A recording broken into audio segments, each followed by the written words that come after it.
There we go. Good evening, everybody, and a warm welcome to the Rushcliffe Borough Council Governance Scrutiny Group meeting. I'd like to remind everyone that the meeting is being live streamed on YouTube. A recording of the meeting will be available afterwards on the Council's YouTube channel.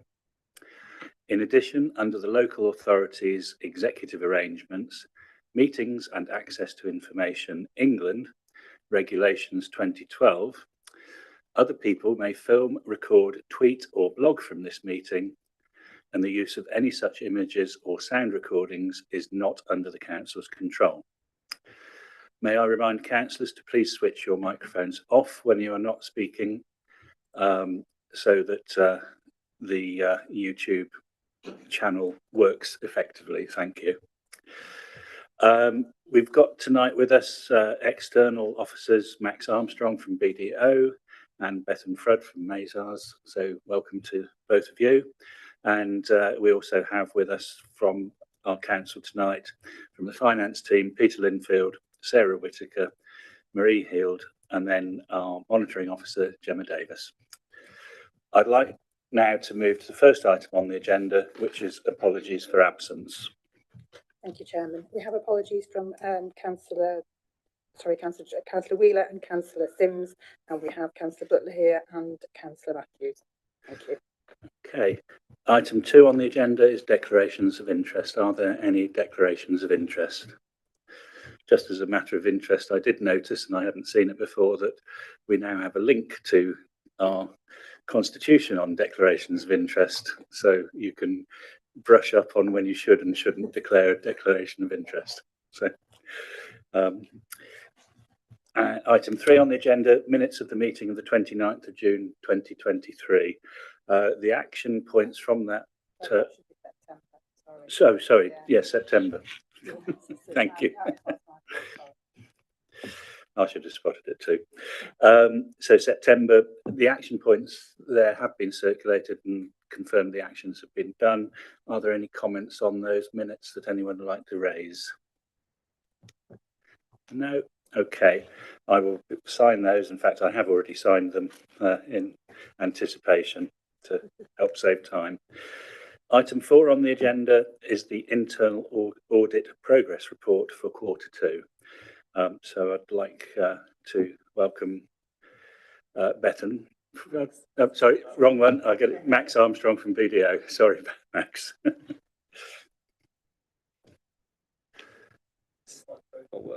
Yes. Thank you very much, Chair. So I'll be presenting our internal audit progress report for the last quarter, and included within that is our report on reconciliations, our audit report, and also the sector update. So I'll go through the entire report and invite any questions at the end.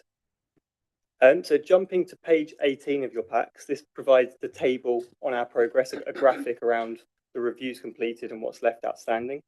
So we're making good progress against the internal audit plan, with 6 of our reviews now either fully finalised. 5 reviews either fully finalised or in draft report phase, with only 4 left to go, and these are all scheduled in for the remaining months in the year. Moving on to the next page, which is our reconciliations audit report and the executive summary for that. So we've provided substantial opinion on the control design and moderate opinion on the control effectiveness. And this review really covered a range of reconciliations away from some of the finance areas, but between the finance system and other systems around the council. So it includes areas like the licensing system, the planning portal, land charges, facilities hire. And the key, because we've done within our main financial systems reviews in the past, we've looked at areas such as payroll, bank accounts, and those finance areas. So this was to look at other areas. And the importance of that was to assess whether, one, the reconciliations are being done, and it's maintaining the accuracy and integrity of that financial data. So the key driver behind that sort of moderate opinion on the effectiveness was the first finding, which was our medium finding. And that's specifically related to the timeliness of the reconciliations. So what we would broadly expect would be a monthly reconciliation led by the system owners and supported by finance. However, broadly across the set, these were generally done around every 3 to 5 months. The risk there being that any variances, discrepancies don't get picked up immediately, and they're not addressed until a later date. There were two other low findings raised, one around the investigation of variances specifically relating to the licensing system. And these were of sort of low value variances, but again, partly led by sort of resourcing challenges. There wasn't full investigations into these, which we'd expect.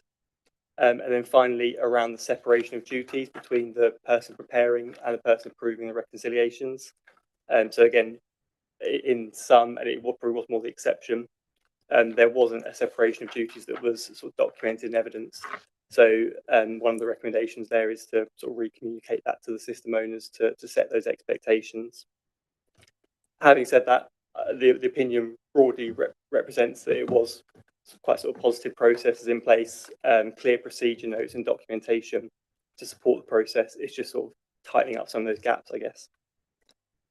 And then finally, coming on to the sector update, I probably wanted to draw mainly on the first item there, which was around the autumn statement. These papers were obviously published before Wednesday, so this was done in advance of that statement. I just wanted to probably draw on maybe some of the key points that we've identified from that impact local government. So the main statement made within the autumn statement was around the changes to planning applications, with an aim of speeding up those planning applications and allowing local authorities to recover a lot of the costs from central government in line with sort of setting those timelines and meeting the timelines.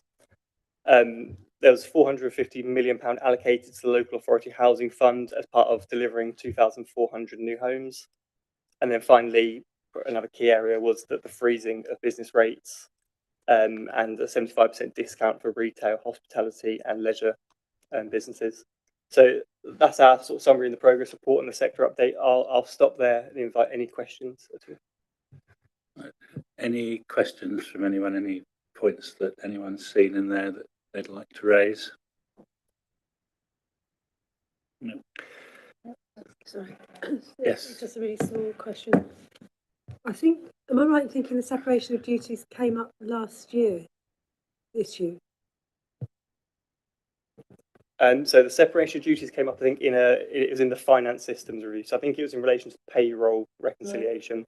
So payroll wasn't part of this review. So this was more looking at other systems. So it wasn't, and it wasn't every single reconciliation where it wasn't documented. So from conversations with officers, our understanding of the process is that there is a separation of duties broadly. However, what's critical for us is having that process documented. So as part of the audit trail, we could evidence that. And I believe that was the gap here. Having said that, we're sort of relying on the testimony of officers in terms of the process taking place. Thank you. Yeah, just add to that's exactly right, Max. I think that in a lot of cases, there is a separate officer that authorises and checks over those reconciliations. It's just that they don't always put their name to the spreadsheet every time, but that's something that we'll tighten up on going forward.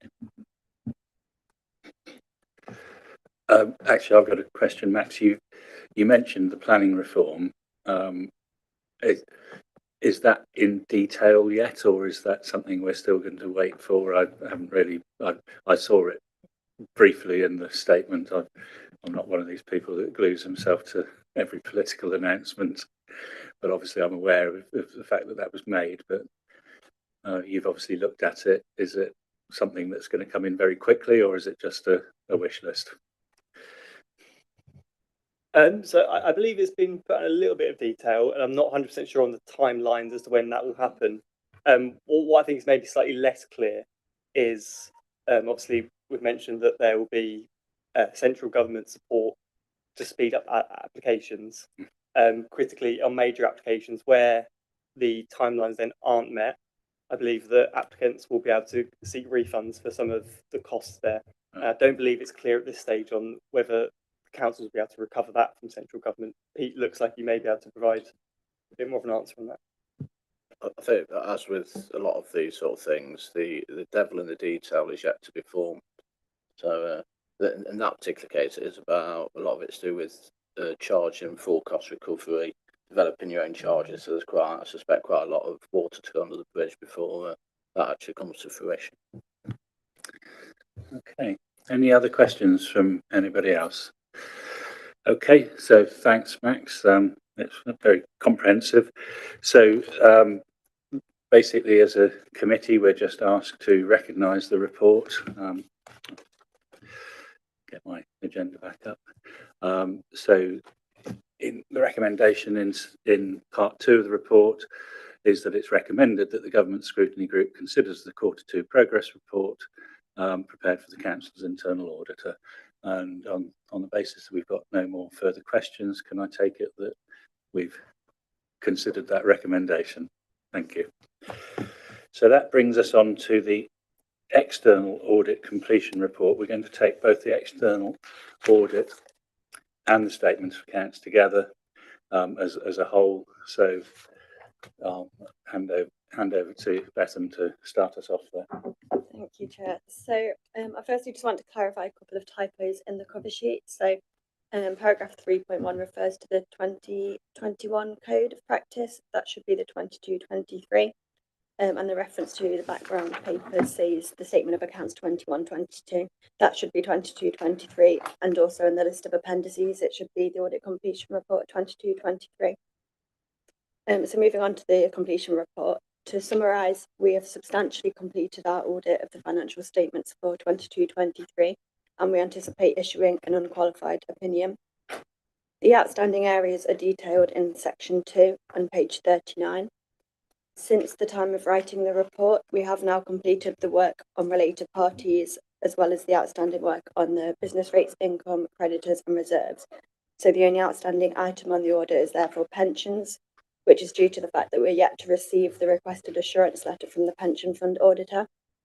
In addition, final completion procedures are ongoing, including partner review and quality control, updating our review of going concern and post-balance sheet events. Which we'll keep under review until the opinion is signed. Section 3 recaps our audit approach, which hasn't changed from what we reported in our audit strategy memorandum in June. Section 4 on page 43 details the significant findings of the audit and concludes on the significant risk areas. The first significant risk area was management override of controls. Our work is complete in this area and we've not identified any issues. In relation to pensions, as I've just explained, our work is substantially complete. However, we are awaiting a response from the pension fund auditors in order for us to conclude. However, at this stage, we've not identified any issues to report and we don't anticipate any arising from the pension fund auditor response. The final significant risk was in relation to the valuations of land and buildings and investment properties. We've completed our work in this area and we have identified 2 misstatements which are detailed further in section 6. One was in relation to investment properties, which was due to an arithmetic error in the valuer's calculation, and one was to do with property, plant and equipment, where a car park was double counted as it was included once in the building asset as well as a separate asset for the land. These were unadjusted in 22-23 as they are immaterial, but they have been corrected for 23-24. We had also identified an enhanced risk around the insourcing of Streetwise and applying the correct accounting treatment, and we can conclude that no issues have been identified in relation to that. Page 47 details the qualitative aspects of the Council's accounting practices. Draft accounts were received on the 31st of May and they were of high quality. Management identified a couple of minor adjustments themselves and they were corrected quickly. We identified one area where the Council's accounting treatment wasn't in line with the code, which was in relation to transferring assets from assets under construction to operational land and buildings. The transfer should be made at the point that the asset is complete and brought into use. The transfer value would therefore be all of the expenditure up until that date. For Bingham Hub and the crematorium, the Council had made the transfer at the start of the year, despite the assets not being complete until later in the year. This meant that subsequent in-year expenditure was capitalised as operational land and buildings, even though the assets weren't in use yet, where it should have been capitalised as assets under construction and then transferred once complete. We are satisfied, however, that this has no impact on the closing balances or classification. It's simply an in-year presentation in the PPE note in the accounts. Page 48 details significant matters discussed with management. So these aren't necessarily issues, it's just to highlight the areas where we've had detailed discussions. One of which we wanted to highlight is that the council holds just under £14 million of pooled investments. They're currently utilising a statutory override, which allows them to move the impact of any gains and losses to an unusable reserve, rather than it impacting the general fund. The override is due to end in March 2025, so we just wanted to flag this because at that point the movements will start to impact on the general fund. We are aware, though, from our discussions that this is something that's regularly reported on in the Treasury management updates, and the risks are being monitored closely. And in addition, in 22-23, they've also started allocating funds to a Treasury capital depreciation reserve in order to mitigate any risks. This was 973,000 in 22-23, and I understand further additions have been made. We're therefore satisfied that the council are preparing well for the override coming to an end. Page 49 is where we would detail any difficulties or challenges faced during the audit. I'm happy to report that we did not encounter any significant difficulties. We had full cooperation of management throughout. We had good quality working papers ready and available to us at the start of the audit, and the finance team were available to support us with our audit queries throughout, allowing us to complete our audit efficiently. Section 5 details our internal control recommendations. We've only made one recommendation, which we've ranked as level 2 priority. This was in relation to related parties and the return of declaration of interest forms. There were 2 councillors for which no declaration of interest forms were available. We understand this was a little bit different this year because it was an election year and these 2 councillors weren't re-elected. Therefore, it was difficult to chase these once they'd left. However, we would recommend that the returns are completed and chased if necessary on a timely basis to ensure that full returns are received for each financial year. Page 53 follows up on prior year recommendations. There were 2 recommendations raised in the prior year, and we can confirm that these have been actioned and we've not encountered any further issues in 22-23. Section 6 details the misstatements that we identified in the audit. Page 55 shows the unadjusted misstatements. These were not adjusted in 22-23 on the grounds of materiality. Items 1, 3 and 4 all relate to property, plant and equipment or investment properties, and I can confirm the relevant adjustments have been made to correct the asset values in 23-24. Item 2 was an error that we found in our sample testing. The actual value of this error was 33,000. So just to explain how this works, obviously we can't test everything, so we do test a sample of items. When we identify an error within a sample, we must satisfy ourselves that it doesn't indicate a material issue so that we can confirm if we've done enough work or if we need to complete further testing. We therefore extrapolate the error by calculating the error rate in the sample and applying that to the untested population to show that even if this error did occur again in all the items we haven't tested, the total error would be 268,000, which still wouldn't be material. That allows us to then conclude on the testing as we're satisfied that even if there were more of the same errors, it's highly unlikely to be material. The extrapolated error is what we must report, but I can confirm that the actual error was 33,000 and we've not had any indications that there were further errors. Page 56 details the adjusted misstatements. So this was the adjustment identified by management early on due to the original figures being based on estimates, and this was corrected once the actual information came in. In addition, a number of disclosure amendments were identified throughout as listed on page 57, and these have all been updated accordingly. And to finish off, section 7 updates on our value for money conclusion. The value for money work is still in progress. We reported in our strategy memorandum that we've not identified any significant weaknesses, and that remains the case. The VFM conclusion is required to be reported within 90 days of the audit opinion. We therefore anticipate completing the work in January, and therefore the annual auditor's report will be brought to the next committee meeting in Feb. Thank you, Chair. So, thank you, Beth. And as I said earlier, we'll go straight into the statement of accounts and then take any questions at the end, because obviously the 2 relate very much to each other. So over to Sarah. Thank you, Chair. Thank you, Beth. And I think to follow up on what is a pretty positive report back on the statement of accounts, we are in a much better place than many in terms of our position on finalising the accounts and the audit. both last year and this year. However, the audit is still a prolonged process at the moment, so we would hope that in the future we can get the sort of length of time it takes to complete the audit down a little bit. Most of the accounts are available for your perusal at the back of the next item that is joined to this one. I'll just cover the main points that are at paragraph 4.7 on page 76 of your pack. So we have a net revenue surplus of 570,000 and an overall net budget variance of 2.081 million, which includes the pool surplus and business rates growth. The net transfer from reserves was 2.659 million, which is net of capital transfer, which overall makes it 3.902 million.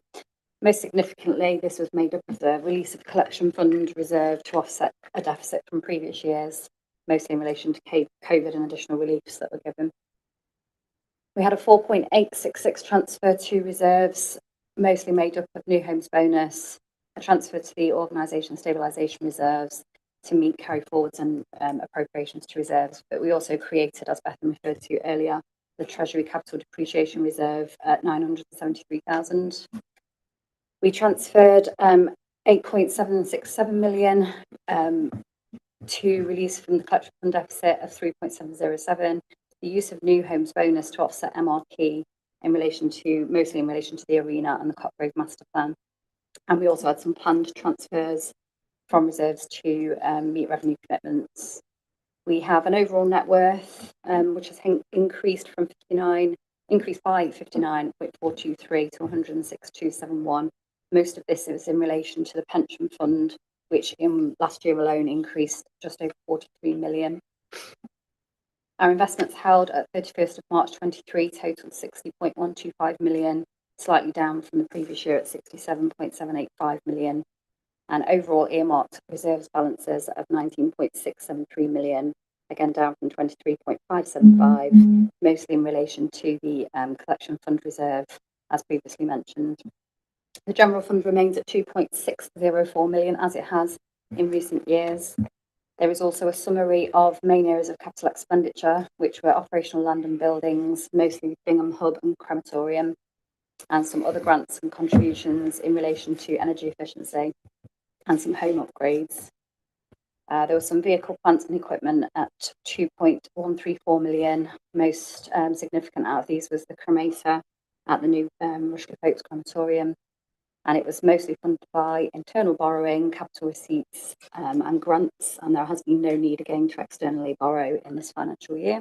The business rates position can be found at the collection fund, which is at the back of the statement of accounts. The entire fund position was 102,000 surplus in the council tax and in business rates, and a 2.019 million deficit for council tax. The council's liability is 41,000 and 204,000 respectively. We have some major service developments within the year, which, as referred to earlier, were Freeport and Development Corporation, Bingham Hub and Crematorium, which had a delayed opening to April, and also some carbon reduction measures. Changes from last year are the removal of group accounts, as Streetwise is now back in-house, so we are no longer required to submit those with the statement of accounts. The main message is that we've had a lot of financial challenges again, and these continue, but we still focus on achieving the medium-term financial strategy and securing value for money. But we are in a relatively positive position in relation to lots of other councils, and we maintain our service delivery in our position. Thank you. Obviously, a couple of very comprehensive reports, a lot of information in them. Has anyone got any questions that they wish to raise on either of the two items? Councillor Thomas.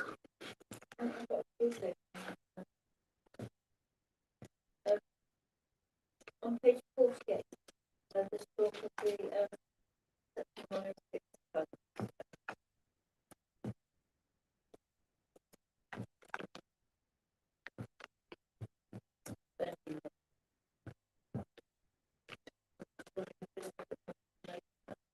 Yeah, sorry.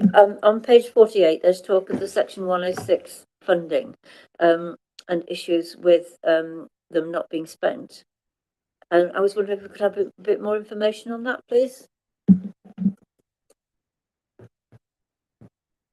The Section 106 funding that we have is held for other organisations. It's not for our own spending purposes, so we're not actually in control of spending those funds.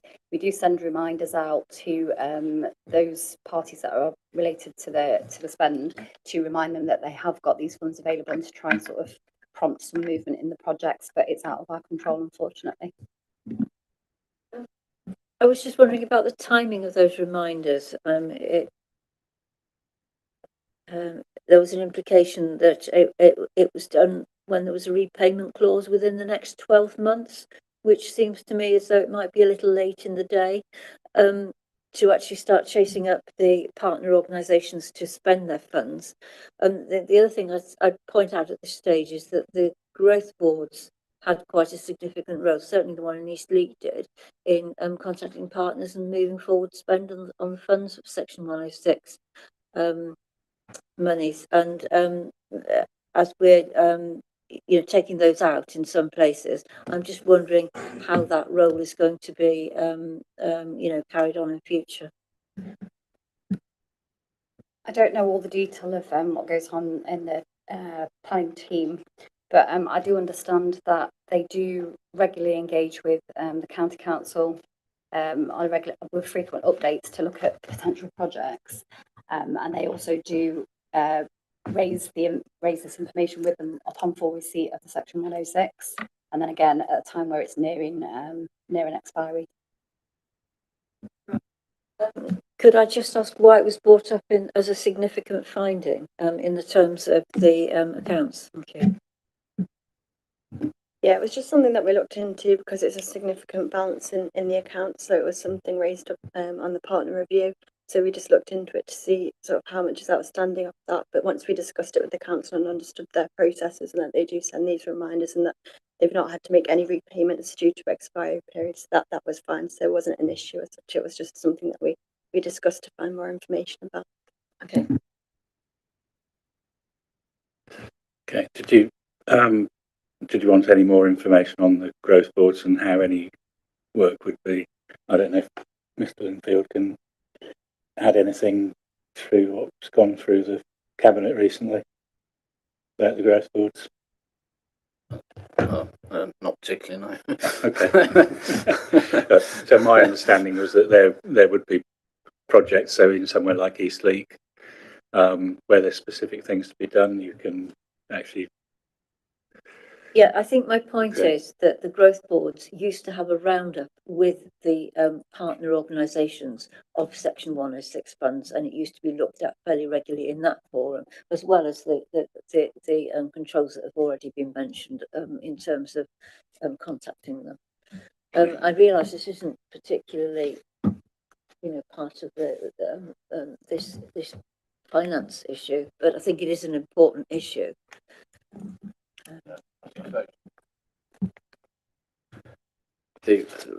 For those areas that don't have growth boards, there's still going to be interaction, as I understand it, with the parish councils through the council. So it's not like in the case of East League, which obviously used to have a growth board, it's not like you've just been, if you like, hung out to dry or anything. So that contact is there. And clearly, if you've got any specific queries, then obviously you can contact us anyway, and we can address those as we would normally.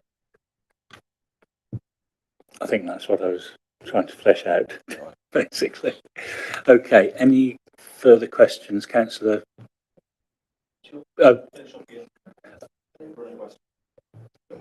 Okay, Councillor Birch. Thank you. My question is regarding pages 102, 103 of our packs, with reference to the new homes bonus reserves. Could you just expand on that to explain what's been described in the last paragraph of page 100 on the reports, page 102 of the PDF, and the first paragraph of page 103. I'm reading that as the council is dipping into the money that has been raised through the new homes bonus. And what I really want to ask is relating to home building. So, for example, in Bingham, there has been a little bit of controversy with some people feel that the developers haven't fulfilled their obligations, and of course the nuclear option is that the developer gets stopped from building new homes until their obligations are fulfilled. If the council is reliant on new homes bonuses for sort of cash flow purposes, does that sort of render the ability of this council to hold developers to account? Because if we are so reliant on new homes bonuses, that means we can't really stop the developers sort of running roughshod. I'm not saying they are, but hypothetically, could we perhaps have a bit more information on that, just to clear that up, please? Okay, so new homes bonus is historically based on the number of new homes that are delivered, including affordable housing. It is coming to an end anyway this March, so this will be the last year that we're expecting to get new homes bonus. But it's also then based on legacy payments as well. So the fact that we aren't developing new houses, or perhaps in this scenario wouldn't be developing new houses, wouldn't impact on new homes bonus going forward. And we do use new homes bonus at the moment rather than for revenue purposes. It's to offset the MRP charge in the accounts, and that was agreed at Cabinet, I believe, a few years ago. Yeah, thank you. So I just wanted to clear that up. I've got a couple of more points on the report. So bear with me a second.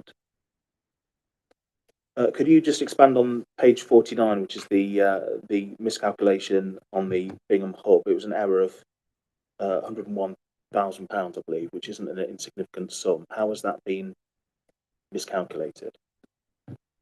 Rather than it being a miscalculation, it was just a misposting of VAT. So the VAT was actually invoiced and coded to the project code rather than splitting off the VAT. Yeah, so it's just going to be corrected in this year, so it will just be reversed. Yeah, I think had it been an error rather than an input error, it might have been highlighted as more of a concern. Councillor Thomas, sorry, I didn't mean to cut you short. No, it's okay. I've got quite a few points really, or questions. Page 157, this is relating to Councillor Birch's question really. There's a statement about new homes bonus, not ring-fenced solely for housing projects, which I thought was a bit misleading because it's never used for housing projects as far as I'm aware. And I was going to suggest that, unless I'm mistaken, it's used for funding capital works. I was just suggesting that the word solely shouldn't be there really. It's not ring fenced for housing projects at all, if you see my point. Thank you. Yes, you are right in that it's not ring fenced for any particular purpose. So we are free to use new homes bonus how we so choose to, and that happens to be for, as I mentioned before, minimum revenue provision MRP, which in majority of it does relate to the arena and some other smaller projects. So could I suggest that word solely is taken out? Yeah. To be honest, I think we put that differentiation in because nature of new homes bonus suggests housing, and that's why we put obviously that phrase in, even though, because in the future, not saying in the future it couldn't be used for housing. Okay. I don't have an issue with taking it out. Yes, Councillor Thomas. So I have some other questions. On page 116, there's a report on transparency, where it says that all reports to meetings of council, cabinet and so on are publicly available. I think there are some significant meetings that aren't publicly available, which is the member working groups and things like the West Bridgeford SIL and special expense. That one isn't publicly available, whereas the equivalent discussions at a parish council would be. I was just wondering if we might be that there are aspects of transparency that could be improved.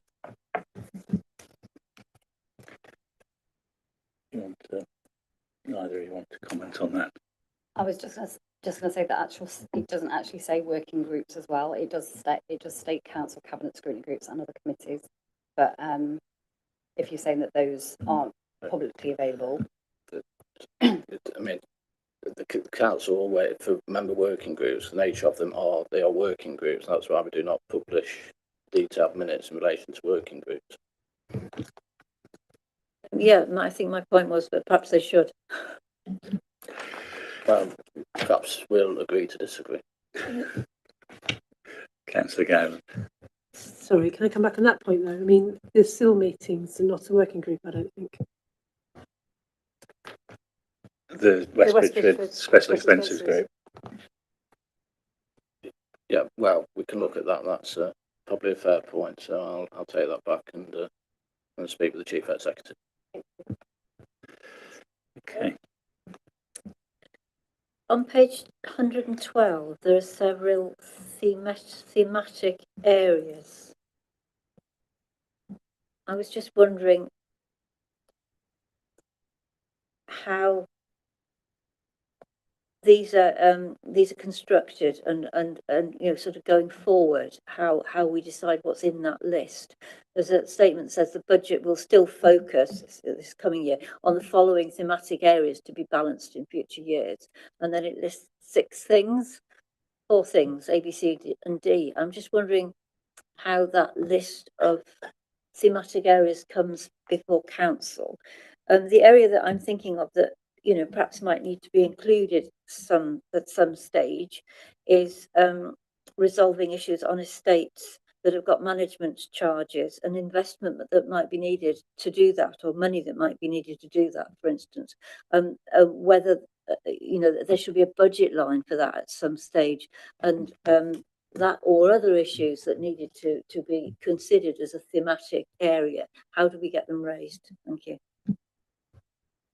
I mean, obviously this is based on the way the budget currently is. Now you're talking about something that's hypothetical at the moment, because you might have your views on open spaces, whether that translates itself into what's agreed through the council and then becomes a priority and therefore a budget item remains to be seen. So obviously I'm not going to comment any further on that. The thematic areas of those, they're linked basically to what we had in the transformation programme. So we focus on service efficiencies, management budget control, transformation projects, and thinking big reviews. You could argue actually open spaces is a thinking big review because it is quite a big topic. So no, if it was taken forward, then it could go under thinking big reviews. So how would we get it included in that list is my question really. I think you know, every week I'm getting an issue coming from residents that I know is going to take hours and hours of officer time, for instance. At least officer time, if not some actual money to buy something or do something, to actually just answer the questions. And I'm just wondering how we get that into, if everybody else agreed that it was, you know, going to become more important and more of an issue, and there is government movement towards that, then how we get it on that list of things that need to be looked at. Well, as I understand it, it's going to scrutiny in any case, isn't it? Open spaces. So I think the first stage is let's see what happens at scrutiny. I was going to say it's one of the other scrutiny groups. Yeah. Okay. One more, sorry. I was just looking at page 143, which is assets. I was wondering if West Bridgeford special expense assets are distinguished from others at all in the accounts. they are in our records, yes. And so are any reports produced specifically about the, for instance, the decrease in value of those assets, the West Bridgeford special expense bucket, if you like, of assets, and the finance that's been put aside to safeguard those reducing in value? I'm not sure what assets you're referring to that might reduce in value, but any revaluations that are undertaken on any of our assets will be included in the main revaluations that are input into the accounts and will appear in the main statements. So how does the loss in value, say, if there are any loss in value on those, reflect into the special expense account? Capital accounting charges don't affect the special expense accounts. So all the special expense accounts reflects is the annuity. So any expenditure incurred in capital items in relation to special expense areas will be charged as an annuity charge in replacement of capital charges. So is the proportion of the fund that goes into the, what do you call it, the capital appreciation reserve? What was it? What's the piggy bank called?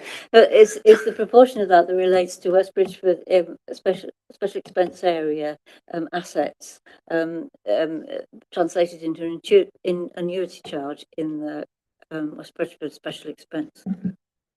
No, they are different things. So the Treasury Capital Depreciation Reserve is purely in relation to the pooled asset investments, which is investments in cash that we've made in diversified funds. It's different to assets that we own or purchase or revalue on a regular basis, which go through the accounts and aren't charged as special expenses. Okay. Any further questions, Councillor Birch? Thank you. Just a couple. Regarding the valuations of the council's assets in terms of property, it says it's done internally in accordance with the Royal Institution of Chartered Surveyors Red Book. I'm just wondering if you could tell me more on how we ensure that those valuations are accurate, because obviously they need to be accurate for the purposes of the accounts. I wonder if you could just expand on how and explain how those we ensure, what mechanisms we have to ensure that they're accurate. Well, perhaps Beth might want to talk more about this, because it's one of the, to be honest, it's one of my bugbears, because they spend so much time testing and checking and looking at evaluations. So over to you, Beth. Yeah, so obviously valuations is one of our significant risk areas. So generally each year we do test the majority of the assets that are revalued. So we get the valuer calculations and we go through all of the assumptions that they've used in those calculations and we check them against sort of the expectations we have. We have our own internal valuers and obviously work from our other councils. We do benchmarking. So we do challenge them on the assumptions they've used and sort of check the arithmetic, which is why we've identified one of the issues this year was just an arithmetic error. But from all of our testing on the assumptions, they're all as we would expect. We also sort of look into the expertise they have. So as you said, the RICS qualification, they hold that. So yeah, there's quite a lot of testing that we do on evaluations to ensure that it is in line with expectation. Thank you. And just so I'm clear, is the person that's doing the valuations employed by who are they employed by? The council, yeah. Yeah. Yes, that's what I assume. So what I'm getting at is, what mechanisms are there to ensure there is no pressure on him, or he's independent and can make an impartial view, because there could be hypothetically a pressure to bear on him to not. Just trying to choose the right words. You know what I'm saying? To try and be more sort of. Well, really, what I'm trying to say is how do we protect the impartiality of the valuations? Is what I'm trying to get at. Okay. I was going to say, I thought Bethan sort of, to me, it's quite clear that you've got the internal valuation, which could be him or her. But I think Bethan's explained that there's that's the purpose of the external audit, I think, and I think if we accept that the external audit has been carried out as it should have done, then those valuations should have been checked, and we should be confident that that is the correct valuation. Thank you. So I'm to understand this one check then. So the valuation is done by an employee of Rushcliffe Borough Council. Then you check it, and then that is the mechanism, yeah, for checking it. That would be normal practice, would it not? Well, there's slightly more than that, because there's actually two people involved. So Nick Berry, one of our estates officers, gets involved doing the work, and Leanne Ashmore, who's the head of properties, effectively signs that work off. not only that, when the valuations do come to finance, we do our own QA just to check particularly where there's material differences. That's lovely, thank you. And final question, the power station's obviously closing and they were a significant rates contributor. I wonder if, I may have missed it, there's a lot to get through there, but has the council made assumptions, because obviously it's total unknown on what happens with the Freeport. Is there a working sort of estimate on what the expected business rates income will be from the future development, or is that not sort of been touched on yet? I wonder if you could expand on that, please. In terms of the power station closure, that it makes up a much smaller proportion now than it did before.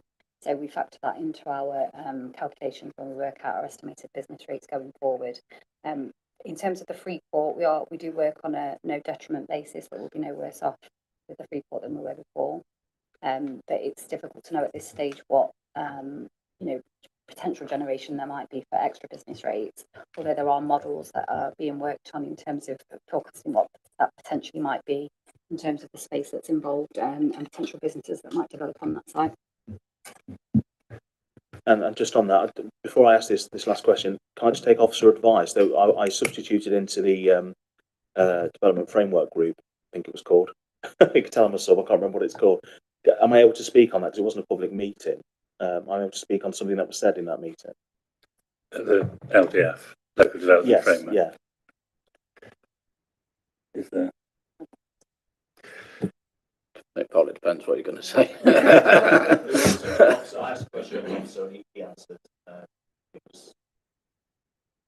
just checking this all out. So it's to do with the report.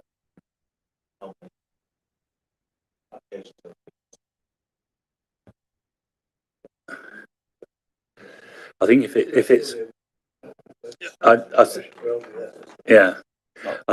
Councillor Birch, I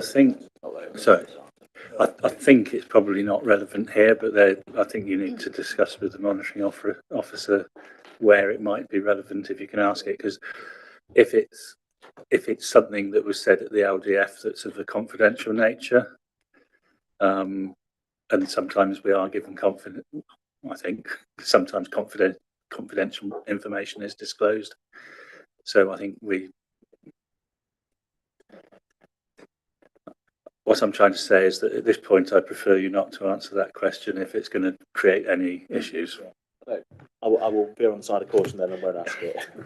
It's not really relevant to the item, which is a statement of accounts. Yeah, because we're here to scrutinise the accounts, not ask questions across the whole running of the council. Sure, but I thought it was relevant to me.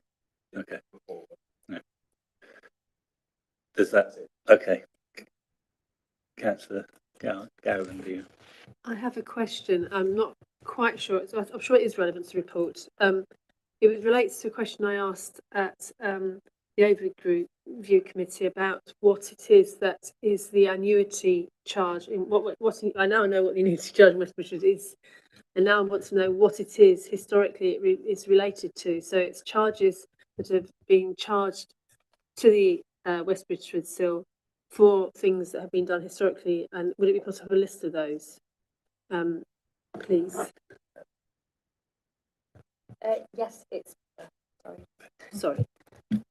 I do believe it's been on the West Bridgford and Special Expense SIL group presentations that we've done before. Right. I can share that with you. Okay, thank you. It's quite a long list. So. Yeah, I think I remember. Okay. Councillor Thomas. Yes, I was just wondering why Rushcliffe Enterprise Limited is dormant and why it hasn't been wound up, and if there's benefits or risks to having it dormant. I think it's, if I can answer that, I think I could answer that. It's because, you don't know whether or not we would have a external company in the future. That would depend on what happens in the future. So there is the sort of skeleton there, if you like, to pull out of the closet when it's needed. Is that right? I just looked it up I was trying to work out what it was, and I looked it up, and there's only one officer on it at the moment, and there are no members as directors or whatever they list on them. because it's dormant, I think. Yeah. And the correspondence address is the previous monitoring officer. Thank you for pointing that out. Okay, any further questions from anyone? So we've had those two reports, the external audit completion report and the statement of accounts. And firstly, it's recommended that the Governance Scrutiny Group A approve the findings of Mazar's audit completion report in Appendix A and approve the management representation letter in Appendix B. And as we took them both together on item 6, it's recommended that we approve this statement of accounts, including the annual governance statement at section B. And we delegate authority to the Director of Finance and Corporate Services to make any changes necessary resulting from matters outstanding on the accounts, and advise both the chairs of Governance Scrutiny Group and Finance Portfolio Holder accordingly such changes to be reported to the Governance Scrutiny Group. Are we all in agreement with that and accept the recommendation? Councillor Butler. Oh, you're just voting. I thought you. Excellent, thank you. I got lots of nods. Bethan, sorry, thank you very much for your presentation. If you wish to take your leave, that's perfectly all right. Hold on, I just want to say something. That's just to thank the audit team, because it is, I will say, I was talking to Caris before this meeting, you can see the length of the document. It's torturous for the finance team to put it together, pull the working papers together, and then I deal with the auditors in the nicest possible way. But I just want to thank the team, the finance team, but also the auditors, because it is a really challenging environment out there in finance and audit at the moment. There's scarce resources on both sides. I mean, Sarah mentioned there's only a handful of councils, I think, that have signed their accounts off at the moment. So 5, Bethan just said, and hopefully ours will be signed off in the not too distant future once Grant Thornton have sorted the pensions issue out with and sent information on to Mazars. And I'd certainly endorse those comments as well. I think you've done a great job. Thank you. So moving on to item 7 on the agenda is the Capital and Investment Strategy Q2. And so I'm going to ask Marie to present this for us, please. So this is the second TM report for 23-24. As from the 1st of November, the council have got new Treasury Management Advisors, and so I'll enclose replace Link Treasury Services for the next 3 years. The report starts with a look at the economic forecast. The economy is looking a little bit more positive. Inflation continues to fall and is currently 5.6% as of October, and is forecast to be around 4% at the end of the year. Interest rates are expected to be higher for longer. Interest rates remain at 5.25%. The Monetary Policy Committee meet 14th December, but no change is expected. The rate for 2024 is now expected to be 5.1%, dropping to 4.5% in 2025 and 4.2% in 2026. Unemployment is rising at a faster rate. At the time of the report, it was 4.2%, and it's currently 4.3%, expected to reach 5.8% by the end of 2024. Paragraphs 4.5 to 4.13 look at investment income. The council has budgeted to receive 1.36 million in interest receipts this year, and it is expected to slightly exceed this with current projections at 1.38 million net of section 106. Most of our short-term investments, particularly the money market funds, are exceeding the budget rate of 4.5%, but some of the long-term diversity funds have not been as positively affected. Overall, the council achieved an average interest rate of 4.09%, better than Q1, where we reported 4.78%, but slightly below SONIA. That's the Treasury benchmark, and that's due to a lag between base rate changes and market rates, although the trend tends to be the same. Appendix A shows a full list of investments held at the end of September. The Council holds just under 76 million in investments. 49 million of this is in relation to Section 106 and SIL agreements. 37 million is held in short-term fixed investments, which vary in duration, and interest earned will be dependent on when the investment was made. The Council holds a diversified portfolio to protect itself from interest rate risk. Paragraph 4.10 shows the range of investments over different time periods, and the profile is very similar to last year's. The Council continues to consider green investments that are compliant with the Council's strategy. At the time of the report, we had 2 sustainable fixed-term deposits with Standard Chartered. They came to 7 million. We've now got 3, which total 10 million, and an ESG liquidity account with HSBC, which is 5.17 million. Paragraph 4.12 highlights the fluctuation in the fair value of the diversified funds. There's been a drop in value of 1.47 million since the initial investments. 234k relates to a drop since the start of this financial year. We should note, however, that these are very high interest earning accounts.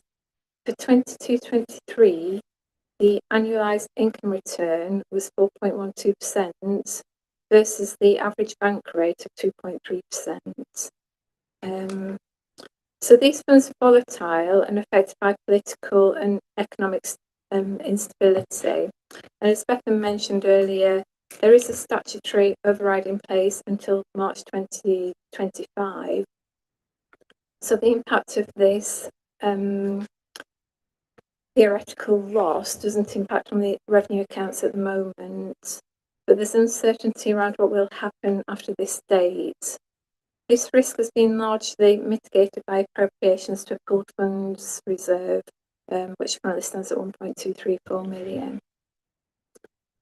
Appendix B shows the prudential indicators. Capital is projecting an underspend of about 9 million due to savings on Bingham, Leisure Hub and the CREM, and also reprofiling of expenditure to future years. The expected investment position at the year end is 67.5 million versus a budget of 48 million, and that's reflecting the reprofiling of the capital programme and Section 106 income. Borrowing, well, in light of these healthy balances, the Council continues to internally borrow to fund capital expenditure and does not envisage externally borrowing during the medium term.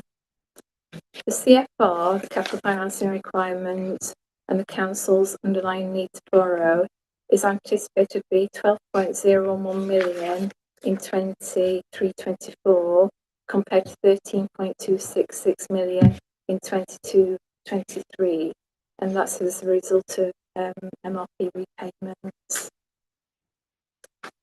The liability benchmark, again, is an indication of borrowing need. We've got a large credit balance, about 42 million, which indicates an excess of reserves and working capital over borrowing, so the Council has no need to borrow over medium term. The indicator proportion of financing cost to net revenue stream indicator is healthy, currently hovering around 0, since debt repayments in the form of MRP is roughly the same as interest receipts. Paragraph 20 onwards looks at commercial investments.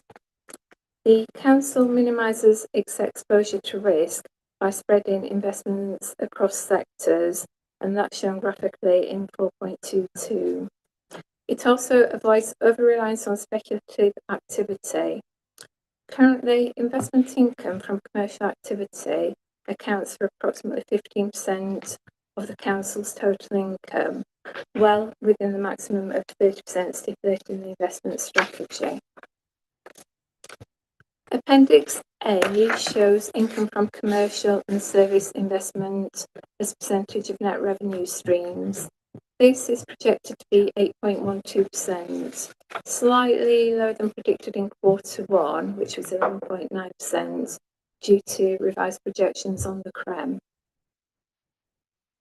The next training session with Arlene Close is scheduled for Tuesday, the 23rd of January.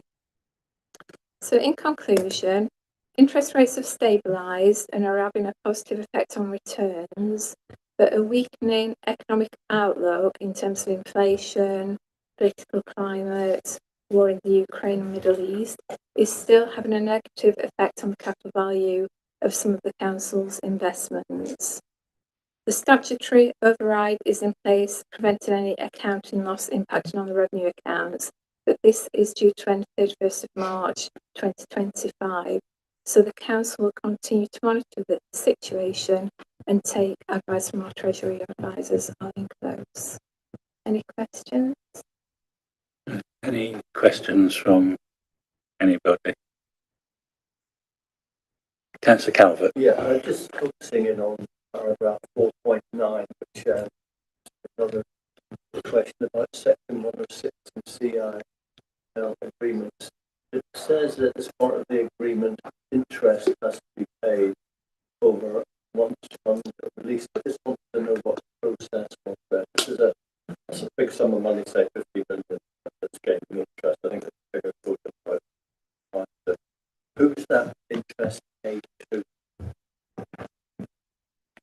Do you want me to take it, Sarah? So we keep a log of all the Section 106 receipts, and each year we calculate the interest, and that goes into a notional account. When we pay out the Section 106, or still monies at the end of that agreement, it is paid, the original sum's repaid with the interest that's accumulated. So I'm not clear who receives the money, who receives the interest that has to be paid. Is the developer or the person? Yeah, the person that's lodged the money. Yeah. No, I think that's possibly, it's not the developer, it's the person who's using the 106 money. Yeah. So it could be the county council if it's education, it could be highways if it's roadworks. Is that right? Yeah. So if it's going to a community scheme. Yeah. So if it's a community scheme, yeah. My understanding, is that right, Marie?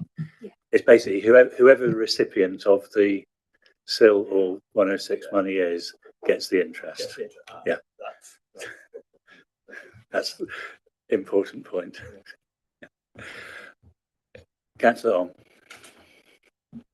Yes, so I've got a question on Appendix 1. This is Appendix A. So this is the list of financial institution and the interest paid. So most of them are paying about 5%, but there's one HSBC paying only 0.05%. So why are we not moving that money to higher interest?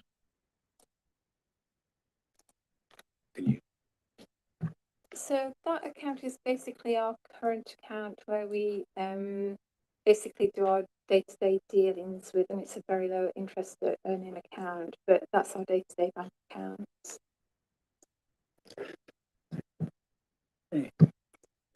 Any further questions? Just to point out, Marie mentioned the training on the 17th of January. 23rd, sorry. The invite's not gone out yet. Yeah, 23rd. That is something that members of this committee are expected to attend. It's an important part of being on this committee, is to understand Treasury management. So just like to reiterate the fact that we need to be there for that. Okay. So the recommendation is that the Government Scrutiny Group considers the capital investment strategy update position as at the 30th of September 2023. Are we all happy to support that recommendation? Yes. Lovely. Thank you. Item 8 on the agenda is the review of Regulation and Investigatory Powers Act policy. And that's Gemma. Dennis is going to take us through that. Thank you, Chair. So the Investigatory Powers Commissioner's Office, otherwise known as IPCO, and I will refer to them as IPCO here on forwards, requires that councillors are updated annually on the council's use of powers under the Regulation of Investigatory Powers Act, RIPA, to ensure compliance with the legislation. In addition, one of the requirements under RIPA is that an annual review of the council's RIPA policy is undertaken so that we can make sure it remains up to date and fit for purpose. To give members some context as to what we might want to use RIPA powers for, we have the power to authorise directed surveillance, which is usually in the form of covert cameras or covert observations by officers, and also the use of covert human intelligence sources, CHIS, which is essentially undercover officers conducting surveillance. Authorisation for these types of things should only ever be granted if considered necessary for the prevention and detection of crime or preventing disorder, and if the surveillance is proportionate to the aims it seeks to achieve. Since the 1st of November 2012, any RIPA authorisations or renewals have to have judicial approval from a Justice of the Peace, so a magistrate at Nottingham Magistrates Court. Authorisations under RIPA can only be given by authorising officers. So for Rushcliffe, that's Kath as the Chief Executive, Dave Banks as Director for Neighbourhoods, and Jeff Carpenter as the Service Manager for Public Protection. And the entire process is overseen by me as Monitoring Officer, as the Senior Responsible Officer, the SRO. There's lots of acronyms in this report, sorry. Each year, I'm responsible for undertaking an audit of RIPA usage, so I can confirm to members that there have been no authorisations given for directed surveillance or the use of covert human intelligence sources in the year 22 to 23. In addition to monitoring RIPA usage, I'm required, in line with the Council's policy, to ensure refresher training on RIPA is available to officers on a regular basis. This training is available via an online module, and HR maintain a list of those who've completed the training and when this was done. Each of the authorising officers has also undertaken the relevant training in respect of the authorisation process and the criteria to consider. In addition to the internal annual audit, policy review and report to Scrutiny, every 3 years, IPCO carry out an inspection of the Council's records and interview relevant officers to ensure that there has been compliance with the appropriate legislation. So our most recent inspection was undertaken and concluded satisfactorily in August this year. Following the inspection, the inspector suggested several changes to our RIPA policy, which have been made, and the revised policy is attached to Appendix 1. So the main changes are set out in the report. In main, these were changes to bring references up to date. So I think our report referred to the previous iteration of IPCO. So it was just things around those sorts of issues. And then we added to the sections around CCTV and social networking to bring those up to date and in accordance with the codes of practice around RIPA. Regardless of the level of use, which is 0 of RIPA powers, the Council will continue to be subject to inspection in relation to its use of the powers, and as such we need to make sure that our policy and our processes and training continue so that they remain fit for purpose. That's all that I wanted to say, but I'm obviously open to any questions. Thank you, Chair. So basically, you've got to keep all of this up, but we're not using the power at this point in time. Long may that continue. Councillor Birch.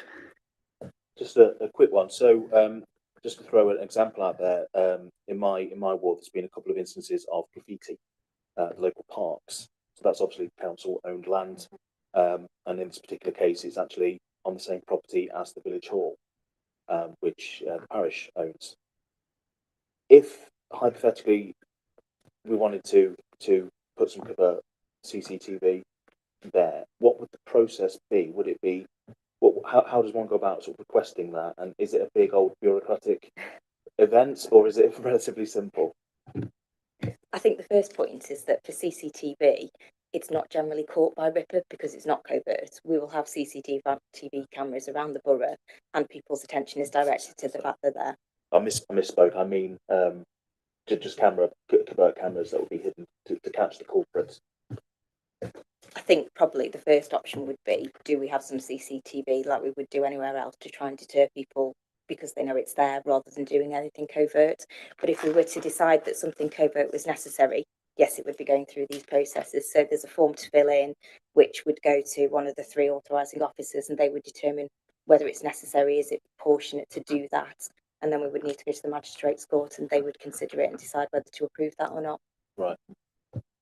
Thank you. So it does actually have to go before a magistrate to get approval. Right. Okay. Thank you.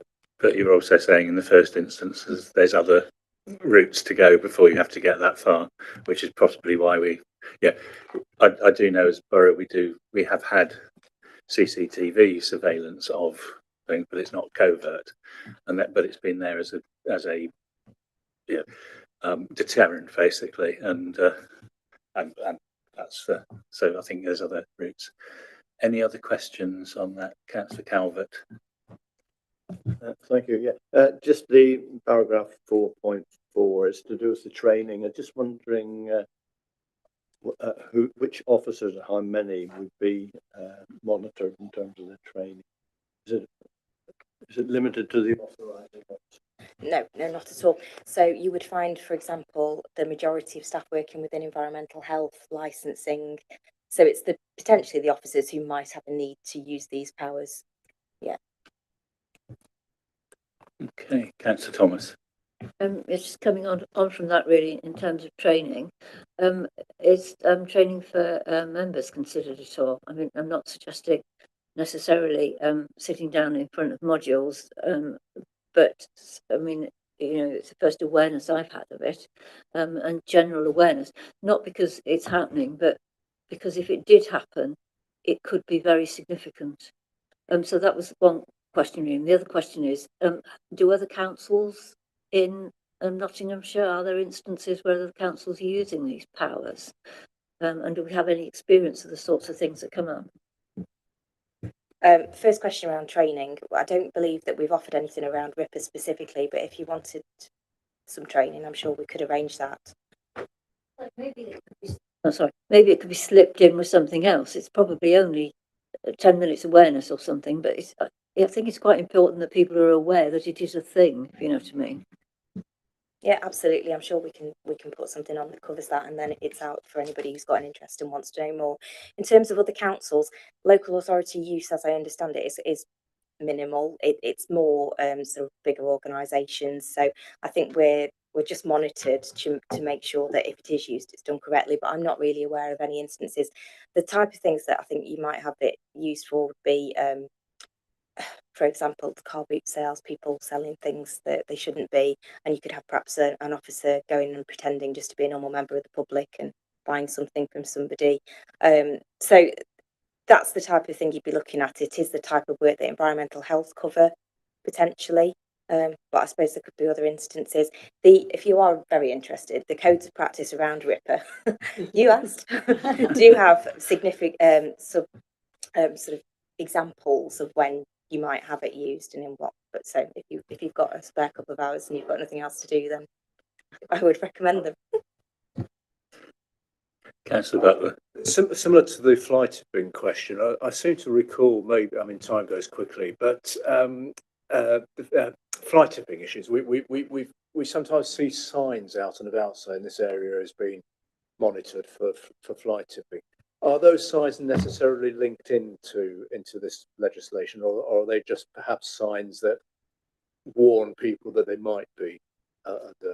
Because something in the back of my mind says I think we did use some camera surveillance at particular hotspots. I can't remember when, maybe a couple of years ago.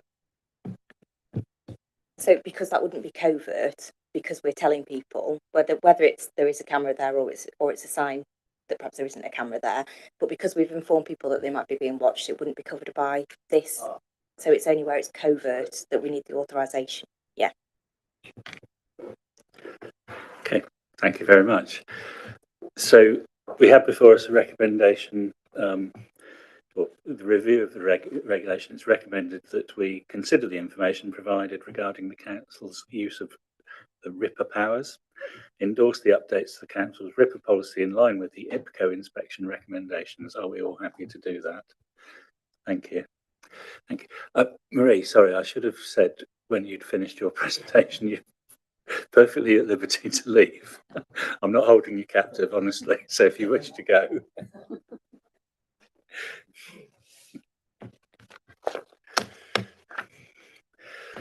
So item 9 on the agenda is amendments to the Constitution. And again, Gemma's going to present this. Thank you, Chair. Not a great deal to say from me, to be honest, on this one. Just to say, Governance Scrutiny Group will recall that at the meeting on the 28th of September, we noted the decision to create a working group to consider outstanding changes to the Council's constitution, and we nominated 2 members to sit on that working group, namely Councillor Calvert and Councillor Thomas. The outstanding changes, as you'll remember, related solely to planning matters. The working group met on the 7th of November and has now concluded its work, and the final proposed changes to the Constitution are set out in Appendix 1. Since the previous meeting of the group, a further change to the Constitution was proposed regarding the timing of the submission of motions to be heard at council meetings, and it's right and proper that this group also considers that. So the details of that proposal are set out in Appendix 2. So really it's just to provide that for members to consider. Obviously we have members of the working group here. Any questions that other members of the group may have? Thank you, Chair. Okay. I think obviously in our first meeting after the election there was a considerable amount of debate on this. We've had the member working group. We have some recommendations in front of us within the report. Did anyone want to talk about those recommendations, or I'll start with Councillor Calvert? Yeah, just reflecting on the meeting of the working group. It was a long haul. We must have chatted for 2.5 hours. It seemed like a long time anyway, but I don't think I was the only one who actually changed my mind from when I started the discussion on a particular topic to how we finished. But overall, I think that this report is well drafted, and for me, it covers the conclusions that came out of the working group, and I'm happy to support it. There are words here and there in the drafting of it. I could recommend some changes, but I won't do that now. So the working group worked? Yeah, it worked for me. Councillor Thomas, you were on the working group.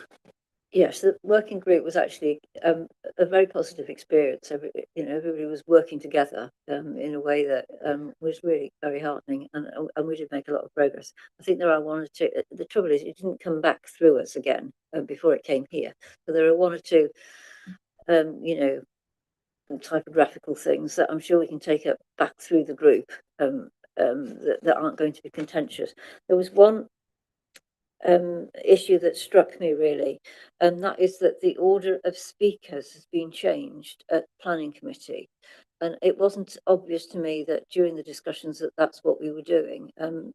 It was in 2 different places in different orders, and it was agreed that it would be made consistent, but it is changed from current practice, and I think that's probably a significant change that people needed to be aware of. Whether it's a good thing or a bad thing, it doesn't matter.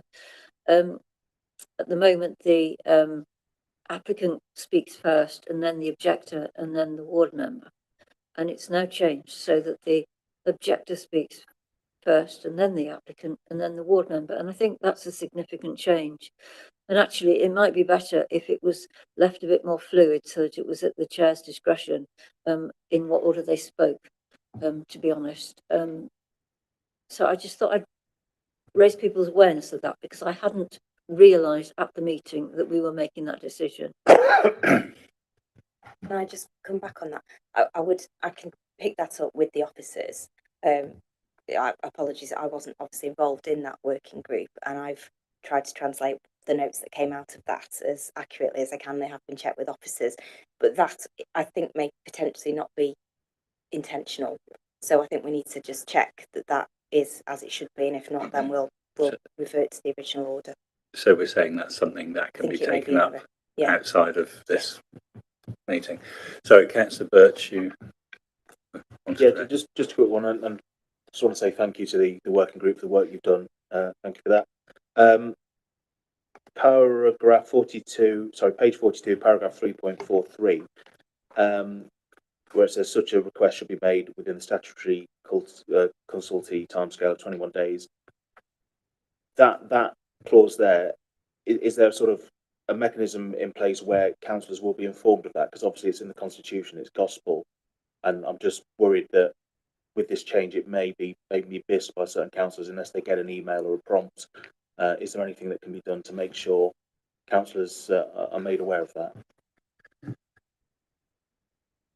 As far as I'm aware, the date that you are notified of the planning application, the information that goes out to you would make that clear that you've got that time. But again, I don't deal with the letters that go back, but I would imagine that any information that goes out notifying you of an application would tell you what the deadline was to reply. Yes, sorry. Yeah.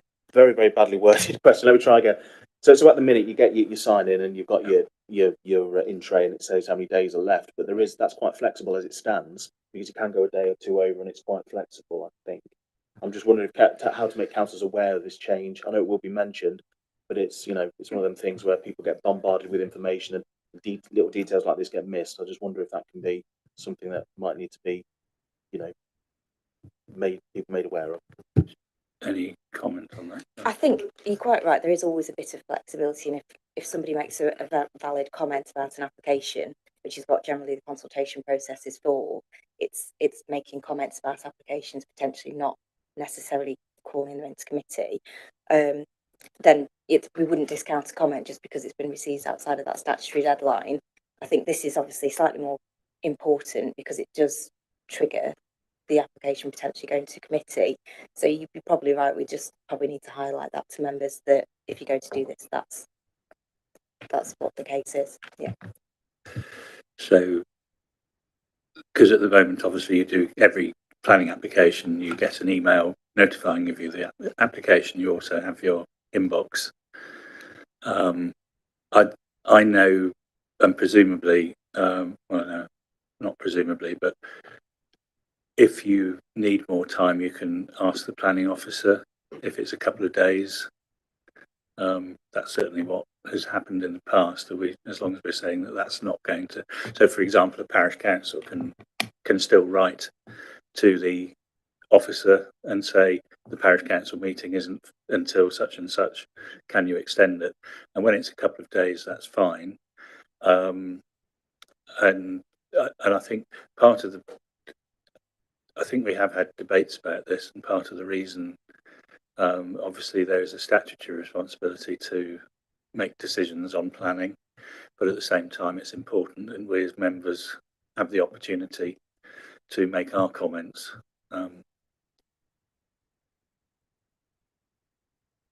Councillor Thomas. I think the point from officers on this one really was that if members are going to it's likely that members are going to have a different opinion to officers, and it's going to go to planning committee. Officers need to know early because of the time lag in preparing the agendas for planning committee. And so the discussion that we had was along the lines of, this is likely to happen, put something in that says this is a holding objection pending, further discussion or something, so that there's some flag that it's likely to happen. I think that was the conversation we had, I think. So you could have a situation where you put in a comment saying you object, subject to further clarification or something like that. Yeah, at this stage, I'm objecting, but those sorts of things, and I think people need to be aware of it. Really, that there's a general will to tighten up the situation whereby the councillor doesn't say anything. The officer's got it all ready to go to a delegated decision, and wallop, in comes the comment saying it's got to go to committee, which completely throws them out of kilter. And that's what they're trying to avoid, I think, not actually nail you down to 21 days, necessarily. Your mind is ticking, Councillor Birch. Yeah, and I just think it will probably be advisable then if some sort of communication to councillors could go out, because as a new councillor, I mean, sometimes I like you say, I wait for the parish council's opinion before I submit my comments. Yeah. And not knowing how it works in any great detail, what you just said there makes me feel quite guilty, because I've often gone right to the 21 days and gone, I've done it now, and I've probably created a lot more work. No, the 21 days is fine. It's when you do it 3 days before they're making a decision. Right, but I mean, as Councillor Thomas said, it's if it is best practice to put a comment in early, and that's really going to help them out, then if there could be some feedback to councillors, specifically new councillors, then for the benefit of officers, that might be a good thing. I think it's probably worth noting that should be a training, part of a training thing, and some sort of communication. Councillor Gowland. Maybe I'll let Councillor Butler go. Well, just procedurally, really, we're deciding this tonight, but it has to be ratified at full council. It does, yeah. So perhaps at that point, at full council, that could be the time to explain the implications and the details of the changes. Perhaps just thinking how we get the message across to councillors.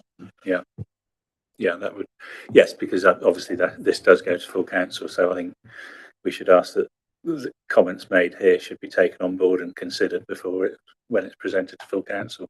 Thank you, Councillor Butler. Councillor Gowland. Thank you. I think it would be unwise to tell councillors to do it early, because what happens if you do that is you do it before the residents comment, and that doesn't make the residents happy. So I think there's a sort of happy medium. I'm sure I often fall on the wrong side of that happy medium, but I think you do it the day you get it. It's not going to make you happy with the residents because you don't know what they're going to say. Yeah, because I think, if we're of a mind to refer something to committee, obviously it has to be for valid planning reasons, and also it has to reflect local views as long as they're valid planning reasons. So, yes, I am. Yes, my previous ward councillor was. Councillor Thomas. As far as the valid planning considerations are concerned, I think one of the discussions we had was that material considerations are the only reasons for making a decision, but that's not the same as the reasons for taking something to committee. So there is an option to, via the chair and the director, to take planning applications to committee. There are some decisions that are so important and so much public involvement that is a reason for them to go to planning committee. It might not be a reason to reject or approve the planning application, but it is a matter for the decision to be taken in planning committee, and that has to be distinguished from the actual decision having to be based on material considerations. I'll accept that that's very much the case. Councillor Matthews. Thank you. Hopefully we finished everything on planning, because this isn't a planning question. It was just a question over Appendix 2, the additional change that we considered to do with taking motions to council. That changed from 7 to 10 days, and then they put the exceptional circumstances. It can be 7 still. Is there a definition in here of the exceptional circumstances that would warrant you being able to use 7? And why did we pick on 7? If it's exceptional, that seems like too long a period when we've only extending it from 7 to 10. Why isn't that period shorter if there are truly exceptional circumstances? Can you shed any there light? isn't a definition of what's exceptional. We'd have to consider, each individual. And I think the back to the 7 is just because that's what the original deadline was. We've increased that slightly. And again, it's all about giving officers the opportunity to work with members when you submit motions to get them as good as they can be before they go before council, to give you some advice. Have we considered something within the last 6 months, and therefore we shouldn't be taking it again? So it just gives us time to work with you to get them as good as they can be to get to the council meeting, which is the reason for the extension. But equally, we do appreciate there might be situations where there are some sort of exceptional circumstances, which means we can be more flexible. And just finally, if I may, is that 10 working days or 10 calendar days?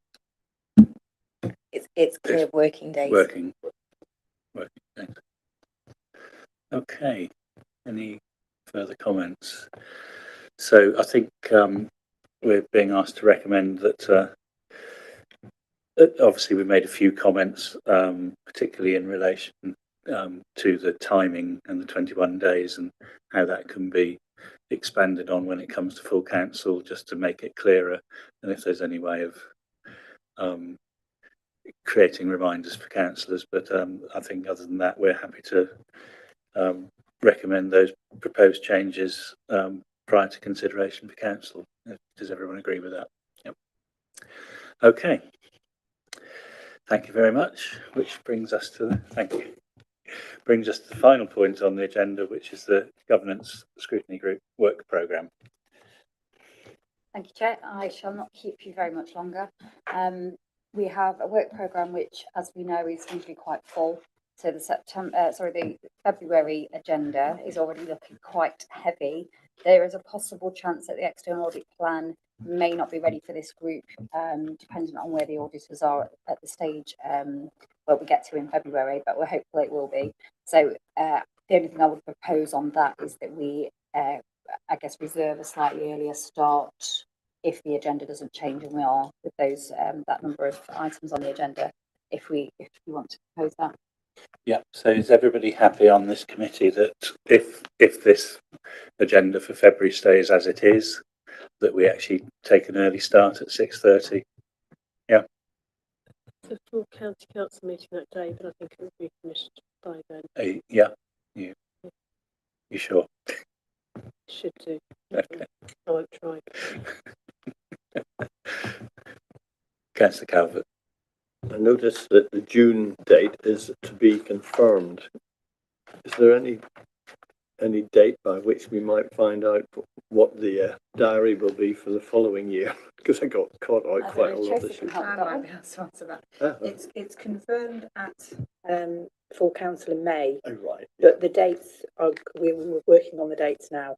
Okay, and informally when would that be likely to get holiday planning? That's all. Yeah, I understand. That's fine if you just let us know. Let us know what holidays you're planning. Yeah, okay. It's fine. Okay. It's fine. But they're not actually agreed until May at full council. Okay. Yeah. Thank you. But are they pre-published at all? No, they're not, are they? No. They basically go to the leader, and then they'll go out to your groups. Yeah. For you to actually be consulted on. Yeah, your group leaders. Yeah, and then it's officially put out to the public domain in May. Right. So you will know probably not long after Christmas, to be honest. Yeah. Okay. If everyone's happy with the work programme. I've just noticed. Sorry, it is the budget meeting at full council at the county council that day, so it does go on later. So there might be a bit of a problem, but it's only me, isn't it? I know it's you too. No, Richard's substituting tonight. Oh no, it's fine. It's only me. Yeah. The other thing I would just add as well as a replug of the training session in January 23rd that's already been mentioned on Treasury. Yeah, okay. So, well, I did mention it. Okay, so thanks everyone for your attendance. Thanks to the officers for their presentations and their taking notes and everything else and giving up their evenings. So I'll call the meeting to a close. Thank you very much. Thank you.